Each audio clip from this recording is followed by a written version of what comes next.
1 থেকে 99 পর্যন্ত সংখ্যার বর্গের বর্গমূল নির্ণয়ের শর্টকাট টেকনিক আমরা আজকে শিখব। তো এই ক্ষেত্রে আমরা জানি যে 1-এর বর্গ হচ্ছে 1, 2-এর বর্গ হচ্ছে 4, 3-এর বর্গ হচ্ছে 9, 4-এর বর্গ হচ্ছে 16, 5-এর বর্গ 25, 6-এর বর্গ 36, 7-এর বর্গ 49, 8-এর বর্গ 64, 9-এর বর্গ 81। তাহলে শেষে 1 থাকে, শেষে 1 থাকে বর্গে। এটা হচ্ছে 1 আর 9-এর জন্য, 1 আর 9-এর জন্য।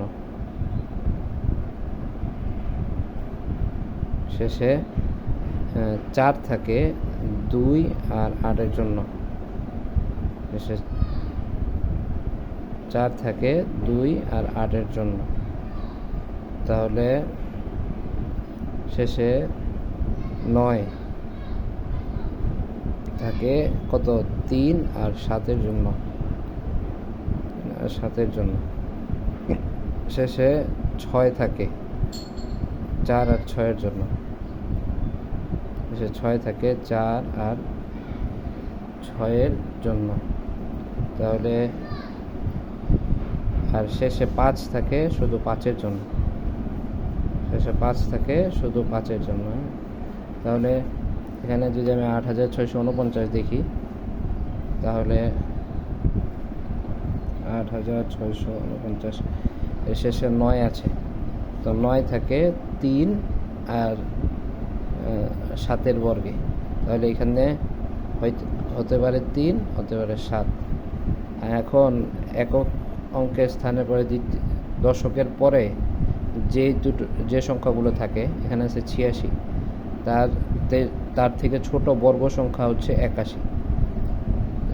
একক দশক বাদে বাকি যে সংখ্যা আছে তার নিকটতম, তার থেকে ছোট বর্গ সংখ্যা হচ্ছে যা থাকবে সেটা হবে এখানে প্রথম সংখ্যা। তো এই 86 থেকে ছোট বর্গ সংখ্যা হচ্ছে 81, 81-এর বর্গমূল হচ্ছে 9। এখন এই 9, এখন এখানে 3 হবে না 7 হবে, এটা নির্ণয় করার জন্য এখান থেকে যে বর্গমূল তার সাথে তার পরের সংখ্যা যোগ করা, গুণ করা। অর্থাৎ 9 আছে, 9 গুণ 10, 9 10 90। তাহলে এই 90 থেকে এই সংখ্যাটা কত? এটা ছোট, তাহলে ছোট সংখ্যাটি আমরা নেব। অতএব 93 হচ্ছে এর উত্তর। আবার বলতেছি, এখানে শেষে 9 থাকে 3-এর বর্গ আর 7-এর বর্গে। তাহলে 3 অথবা 7 হতে পারে। আর একক দশক স্থান বাদে বাকি যে সংখ্যাটা আছে তার থেকে ছোট যে পূর্ণবর্গ সংখ্যা আছে সেটার বর্গমূল নেব। তো 86-এর থেকে ছোট পূর্ণবর্গ সংখ্যা হচ্ছে 81, তার বর্গমূল 9। আর এখানে 3 হবে না 7 হবে, নির্ণয় করার জন্য এখানে যে বর্গমূল তার সাথে তার পরের সংখ্যা গুণ, অর্থাৎ 9 10 90। এই 90 থেকে এই সংখ্যাটির বিয়োগ করব।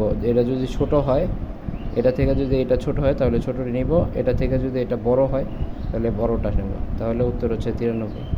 তাহলে 9801-এর বর্গমূল,